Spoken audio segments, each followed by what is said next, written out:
2장 15절 말씀과 역대하 20장 6절 말씀과 빌립보서 2장 13절 말씀입니다. 말씀을 봉독하겠습니다. 먼저 출애굽기의 말씀입니다. 1장 22절 말씀서부터 봉독합니다. 그러므로 바로가 그의 모든 백성에게 명령하여 이르되 아들이 태어나거든 너희는 그를 나일 강에 던지고 딸이거든 살려두라 하였더라. 레위 가족 중 한 사람이 가서 레위 여자에게 장가들어 그 여자가 임신하여 아들을 낳으니 그가 잘 생긴 것을 보고 석 달 동안 그를 숨겼으나 더 숨길 수 없게 되매 그를 위하여 갈대 상자를 가져다가 역청과 나무 진을 칠하고 아기를 거기 담아 나일 강가 갈대 사이에 두고 그의 누이가 어떻게 되는지를 알려고 멀리 있었더니 바로의 딸이 목욕하러 나일 강으로 내려오고 시녀들은 나일 강 가를 거닐 때 그가 갈대 사이에 상자를 보고 시녀를 보내어 가져다가 열고 그 아기를 보니 아기가 우는지라 그가 그를 불쌍히 여겨 이르되 이는 히브리 사람의 아들이로다. 그의 누이가 바로의 딸에게 이르되 내가 가서 당신을 위하여 히브리 여인 중에서 유모를 불러다가 이 아기에게 젖을 먹이게 하리이까. 바로의 딸이 그에게 이르되 가라 하매 그 소녀가 가서 그 아기의 어머니를 불러오니 바로의 딸이 그에게 이르되 이 아기를 데려다가 나를 위하여 젖을 먹이라. 내가 그 싹을 주리라. 여인이 아기를 데려다가 젖을 먹이더니 그 아기가 자라매 바로의 딸에게로 데려가니 그가 그의 아들이 되니라. 그가 그의 이름을 모세라 하여 이르되 이는 내가 그를 물에서 건져내었음이라 하였더라. 모세가 장성한 후에 한 번은 자기 형제들에게 나가서 그들이 고되게 노동하는 것을 보더니 어떤 애굽 사람이 한 히브리 사람 곧 자기 형제를 치는 것을 본지라. 좌우를 살펴 사람이 없음을 보고 그 애굽 사람을 쳐 죽여 모래 속에 감추니라. 이튿날 다시 나가니 두 히브리 사람이 서로 싸우는지라. 그 잘못한 사람에게 이르되 네가 어찌하여 동포를 치느냐 하매 그가 이르되 누가 너를 우리를 다스리는 자와 재판관으로 삼았느냐. 네가 애굽 사람을 죽인 것처럼 나도 죽이려냐. 모세가 두려워하여 이르되 일이 탈로 되었도다. 바로가 이 일을 듣고 모세를 죽이고자 하여 찾는지라. 모세가 바로의 낯을 피하여 미디안 땅에 머물며 하루는 우물 곁에 앉았더라. 아멘. 역대하 20장 6절 말씀입니다. 이르되 우리 조상들의 하나님 여호와여 주는 하늘에서 하나님이 아니시니까 이방 사람들의 모든 나라를 다스리지 아니하시나이까. 주의 손에 권세와 능력이 있사오니 능히 주와 맞설 사람이 없나이다. 아멘. 마지막 말씀입니다. 빌립보서 2장 13절 말씀입니다. 너희 안에서 행하시는 이는 하나님이시니 자기의 기쁘신 뜻을 위하여 너희에게 소원을 두고 행하게 하시나니. 아멘. 2021년 두 번째 맞는 주일입니다. 오늘은 하나님께로 나아가는 그 길 27번째 말씀을 듣고자 합니다. 고사성어 중에 당랑거철이라는 말이 있습니다. 사마귀 한 마리가 앞발을 들고 큰 수레바퀴를 가로막는다는 뜻입니다. 작은 미물이 제 분수도 모르고 강적에게 항거하거나 덤비드는 무모한 행동을 비유한 말입니다. 중국 춘추 전국시대 때 있었던 일입니다. 제나라 장공이 어느 날 수레를 타고 사냥터로 가던 도중이었습니다. 웬 벌레 한 마리가 앞발을 들고 큰 수레를 칠듯이 덤벼드는 것을 보았습니다. 허허, 맹랑한 놈이로군. 저게 무슨 벌레인고? 이렇게 묻자 수레를 모는 어자가 대답했습니다. 사막이라는 벌레입니다. 앞으로 나아갈 줄만 알지 물러설 줄 모르는 놈인데 제 힘은 생각하지 않고 강적에게 덤벼드는 버릇이 있습니다고 했습니다. 장공이 고개를 끄덕이면서 이렇게 말했습니다. 저 벌레가 인간이라면 천하무적의 용사가 되었을 것이다. 비록 미물이지만 그 용기가 가상하니 수레를 돌려 우리가 피해가도록 하자고 했습니다. 사마귀의 기계와 용기를 높이 평가한다는 뜻도 있지만 하나님의 구원 역사를 감히 인간들이 막을 수 없다는 의미로도 생각해 볼 수 있습니다. 금년 한 해도 하나님의 구원 역사에 크게 순종하면서 믿음으로 끝까지 나아가시는 그런 한 해가 되시기를 바라면서 오늘 우리에게 주시는 출애굽기 두 번째 말씀을 듣고자 합니다. 먼저 하나님께서 하시고자 하시는 일은 인간들이 아무리 막으려 해도 막을 수가 없습니다. 하나님께서 하시고자 하시는 그 일은 인간들이 아무리 방해하려고 해도 방해할 수 없고 결국 하나님이 하시고자 하시는 뜻대로 이루신다는 말씀입니다. 오늘 봉독한 출애굽기의 말씀을 보시기 바랍니다. 바로가 모든 백성에게 명령해서 아들이 태어나거든 너희는 그를 나일강에 던지고 딸이거든 살려두라. 바로의 딸이 목욕하러 나일강으로 내려오고 시녀들은 강가를 거닐 때 갈대 사이에 상자를 보고 그 아기를 보니 아기가 우는지라. 그의 누이가 바로의 딸에게 이르되 내가 가서 당신을 위해서 히브리인 여인 중에서 유모를 불러다가 이 아기에게 젖을 먹이게 하리이까. 바로의 딸이 그에게 이르되 이 아기를 데려다가 나를 위하여 젖을 먹이라. 여인이 아기를 데려다가 젖을 먹이더니 그 아기가 자라매 그 이름을 모세라 하였더라고 했습니다. 여러분, 애굽 왕 바로는 이런 어린 아기 모세를 죽이려고 했습니다. 그런데 하나님께서는 나일강에 버려진 이 아기 모세를 자기 딸 공주에게 발견되게 해서 그 공주의 아들이 되어 왕궁에서 살 수 있게 한 사실을 기억할 수 있어야 합니다. 인간들은 역사 속에서 영웅호구리를 할지라도 하나님의 일을 막을 수 없다는 사실을 깨닫게 한다는 것입니다. 인간들은 어떠한 방법으로도 하나님이 하시고자 하시는 일이 있을 때에는 결코 그 일을 방해하거나 막을 수 없다는 겁니다. 방해하는 만큼, 막는 만큼 인간들에게는 손해가 돌아갈 것입니다. 애굽 왕 바로는 이스라엘 민족이 강성해지는 것을 두려워해서 민족 말살 정책을 폈습니다. 이스라엘이 번성하는 것을 어떠한 모습으로든 막아보려고 했습니다. 하나님의 구원 역사를 방해하려고 한 것입니다. 힘을 이용해서, 권력을 이용해서 하나님이 하시고자 하시는 그 일을 막아보려고 한 것입니다. 그런데 보십시오. 역사 속에서 그 바로의 그 일이 성공했습니까? 성공하지 못했습니다. 오히려 이스라엘 민족은 갈수록 더 강해져 갔고 장차 민족을 해방시킬 지도자로 태어나는 아기에 대해서도 성장할 때까지 안전하게 그의 신변이 보호되게 해 주었습니다.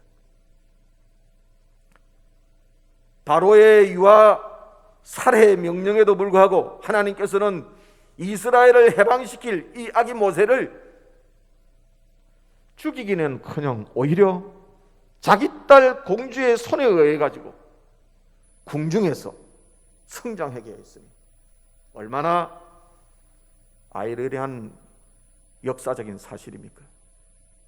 그저 우리는 하나님의 놀라우신 섭리에 경탄할 뿐입니다. 이처럼 하나님의 일, 하나님의 역사는 어떠한 영웅호리라 할지라도 막지 못한다는 것을 여러분 우리는 깨닫고 살 수 있는 은혜가 있어야 될 줄 믿습니다. 그래서 오늘 성경 말씀에서도 그렇게 말씀해 주십니다. 우리 열조의 하나님 여호와여, 주는 하늘에서 하나님이 아니시니까 이방 사람의 모든 나라를 다스리지 아니하시나이까? 주의 손에 권세와 능력이 있사오니 능히 막을 사람이 없나이다 하고 고백했습니다. 두 번째로, 신앙교육과 성장은, 신앙교육과 훈련은 어릴수록 좋습니다.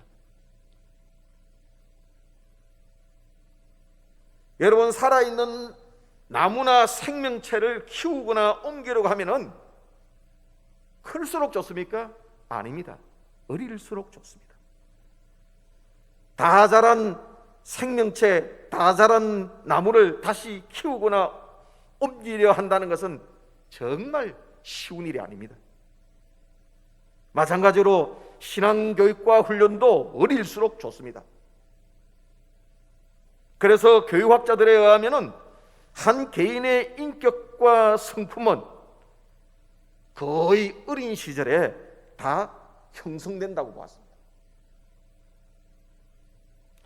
아동 심리학자인 마그란 말러는 유아의 심리적 탄생에서 그런 말을 했습니다. 한 개인의 심리적 탄생을 분리, 개별화의 과정으로 보면서 그렇게 말한 겁니다. 유아는 자신의 신체적 경험과 그가 경험하는 세계의 주된 표상인 1차적 애정 대상과 깊이 관련되어 확립된다고 했습니다. 다시 말씀드리면 한 개인의 전 인생을 좌우할 만한 유아들의 심리적 탄생은 1차적 애정 대상인 부모, 형제, 자매, 세상, 환경, 이런 것과 깊이 관련되어 있다는 겁니다. 그 1차적인 애정 대상으로부터 따뜻함, 그 1차적인 애정 대상으로부터 따뜻한 경험, 사랑의 경험이라고도 말씀드릴 수도 있겠습니다. 이런 따뜻한 경험이 온전한 인격으로 성장할 수 있는 기초가 된다고 했습니다.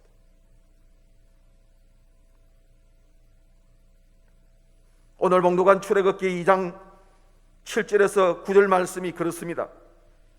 그의 누이가 바로의 딸에게 이르되 내가 가서 당신을 위하여 히브리 여인 중에서 유모를 불려다가 이 아기에게 젖을 먹이게 하리까? 바로의 딸이 그에게 이르되 가라 하며 그 소녀가 가서 그 아기의 어머니를 불러오니 바로의 딸이 그에게 이르되 이 아기를 데려다가 나를 위하여 젖을 먹이라. 내가 그 삭슬 주리라. 여인이 아기를 데려다가 젖을 먹이더니라고 했습니다. 여러분, 어린 유아들이 경험하는 대상 중에 어머니의 가슴에서 따뜻한 젖을 먹는 것보다도 더 따뜻한 경험은 이 세상에 없습니다. 그래서 어린 유아들이 그런 경험이 어린 시절에 많으면 많을수록 따뜻함을 많이 경험하기 때문에 성장하는 데 있어서 엄청난 기초가 되어지게 된다는 겁니다. 따뜻한 경험을 많이 하면 많이 할수록 따뜻한 인간으로 성장할 수 있는 그런 바탕이 되어지게 된다는 것입니다. 유아들이 어린 시절에 그 따뜻함을 경험하지 못하고 싸늘하고 매몰찬 경험을 하면 할수록 성장하면은 세상은 자기가 경험한 그런 세상의 모습이구나 라고 하면서 그렇게 자기 안에 심리적으로 형성되어지게 된다는 것입니다.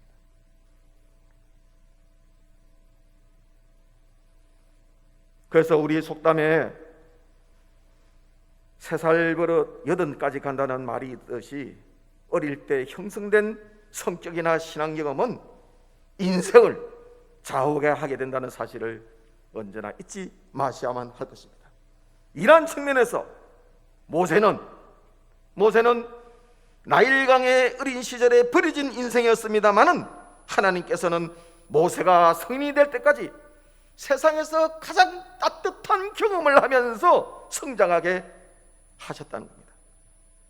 어머님의 몸에 배에 있는 따뜻한 신앙을 그대로 다 전수받는 그런 기회가 될 수 있었다는 것입니다. 우리의 신앙 훈련도 마찬가지입니다. 그래서 어리면 어릴수록 신앙 교육과 성장이 더 좋다는 사실을 늘 기억하면서 우리의 남은 삶에도 이러한 은혜가 언제나 충만해져 있어야만 될 줄 믿습니다. 겉으로 하나님의 일을 인간적인 방법으로 해서는 안 된다는 것입니다. 성사학자들은 모세가 BC 1527년경에 출생한 것으로 봅니다. 이것은 모세의 나이가 80세였던 이스라엘의 출애굽을 BC 1446년경으로 볼 때 그렇다고 볼 수 있습니다. 모세는 출생할 당시부터 하나님의 전적인 뜻과 섭리 안에서 태어나고 성장했습니다. 모세가 40이 되었을 때의 민족적인 자의식을 깨닫고 학대받는 동족을 해방시키고자 했을 것입니다. 그런데 모세는 오히려 애굽인을 쳐 죽이는 일로 살인자가 돼서 미디안 광야로 도피하는 인생이 되고 맙니다. 그 말씀이 오늘 봉독한 출애굽기 2장에 있는 말씀입니다. 모세가 장성한 후에 한 번은 자기 형제들에게 나가서 그들이 고되게 노동하는 것을 보더니 어떤 애굽 사람이 한 히브리 사람 곧 자기 형제를 치는 것을 본지라. 좌우를 살펴 사람이 없음을 보고 그 애굽 사람을 쳐 죽여 모래 속에 감추니라. 이튿날 다시 나가니 두 히브리 사람이 서로 싸우는지라. 그 잘못한 사람에게 이르되 네가 어찌하여 동포를 치느냐며 그가 이르되 누가 너를 우리를 다스리는 자와 재판관으로 삼았느냐. 네가 애굽 사람을 죽인 것처럼 나도 죽이려냐.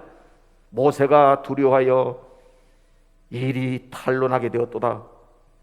바로가 이 일을 듣고 모세를 죽이고자 하여 찾는지라. 모세가 바로의 낯을 피하여 미디안 땅에 머물며 하루는 우물 곁에 앉았더라고 했습니다. 여러분, 이 말씀이 우리에게 주는 교훈이 무엇입니까? 그것은 하나님의 일은 인간적인 방법으로 해서는 안 된다는 것입니다. 하나님의 일을 인간적인 방법으로 하려 한다면 하는 만큼 실패를 거듭하게 될 것입니다. 그것은 하나님의 생각과 하나님의 뜻, 인간의 생각과 인간의 뜻이 질적으로 근본적으로 다르기 때문에 그렇습니다. 그래서 이사야 선지자는 그런 고백을 했습니다. 내 생각이 너희의 생각과 다르며 내 길은 너희의 길과 다름이라. 이는 하늘이 땅에서 높음같이 내 길은 너희의 길보다 높으며 내 생각은 너희의 생각보다 높으니라. 그러므로 여러분, 작고 큰 하나님의 일을 하고자 하는 사람들은 자신의 계획과 생각으로 섣불리 행동해서는 아니 될 것입니다. 정녕 하나님의 일을 하기 원할 때는 더 많이 기도하고 또 더 많이 기도하면서 하나님의 뜻을 구할 수 있는 은혜가 먼저 있어야만 할 것입니다. 왜냐하면 성경은 그렇게 우리에게 말씀해 주십니다. 너희 안에서 행하시는 이는 하나님이시니라고 말씀합니다. 그리고 사람이 마음으로 자기의 걸음을 계획할지라도 그 걸음을 인도하시는 분은 여호와 하나님이시라고 말씀하셨기 때문입니다. 복된 성일입니다. 예배하는 여러분 모두에게 오늘 말씀해 주시는 은혜가 충만하셔서 인생이 다하는 날까지 주님 가신 그 길 끝까지 함께 갈 수 있는 은혜가 있으시기를 진심으로 축원합니다.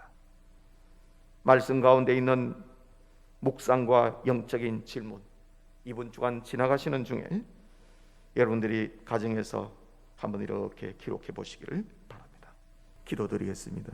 하나님 아버지, 주님의 사랑과 은혜 안에서 복된 성일 허락해 주셔서 감사드립니다.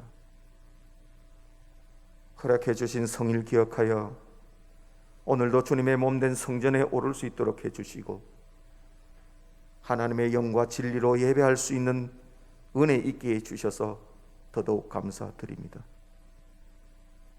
주의 궁정에서의 한 날이 다른 곳에서의 첫날보다 낫다 하셨으니 오늘도 주님의 몸된 성전 바라보며 예배하며 지내는 이 한 날이 세상에서의 첫날보다 낫도록 해주시고 주님의 몸된 성전 바라보며 사모하며 지내는 이 은혜 또한 하나님의 영원하심을 이어가는 축복이 되어질 수 있게 해 주옵소서. 2021년 새해 두 번째 성일입니다. 아직도 끝을 알 수 없는 어둡고 긴 코로나 팬데믹의 터널에 갇혀 있습니다. 영국에서 새로 시작된 코로나 변종 바이러스에 대한 불안과 두려움도 있습니다. 하나님, 저희를 살려주시기를 원합니다. 구원해 주시기를 원합니다. 우리가 스스로 죄를 뉘우치고 자신을 낮추어 기도하면 분명 하나님께서는 저희 죄 사해 주시고 이 땅 고쳐주시고 전염병 거두신다 하셨습니다. 용서해 주시기를 원합니다. 아직도 자신을 낮추지 못하고 교만과 아집과 욕망과 욕심껏 살아가는 저희를 용서하여 주옵소서. 불쌍히 여겨 주옵소서. 그래서 이 코로나 팬데믹이 그쳐지게 하여 주시고 우리의 삶의 일상이 새롭게 하나님께 영광을 돌려올 수 있는 그런 삶이 되게 해 주옵소서. 이 시간 귀한 예물 제물 성별하여 제단 위에 올렸습니다. 하나님의 것을 구별하였습니다. 지난 주간의 삶을 되돌아보면서 감사하는 마음 갖고 옥합과 일천 번제물과 특세의 예물 제물들입니다. 받아주시고 연락해 주시기를 원합니다.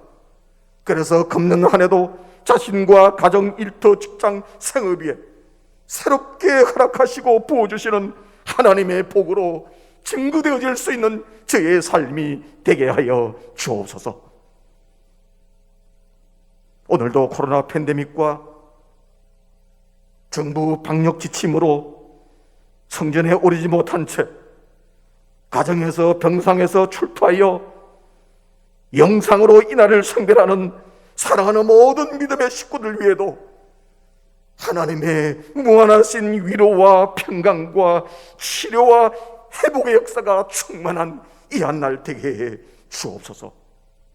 존귀하신 예수님 이름으로 감사하며 간절히 기도 올려옵나이다. 아멘. 다시 한 번 더 기도드리겠습니다. 이제는 우리 주님 예수 그리스도의 은혜와 아버지 하나님 사랑하심과 성령님 감화, 감동, 축복, 역사하심이 오늘도 주님의 몸된 성전 바라보며 예배하는 모든 믿음의 식구들 가운데 이제로부터 영원토록 함께해 주셨으기를 간절히 축원하옵나이다.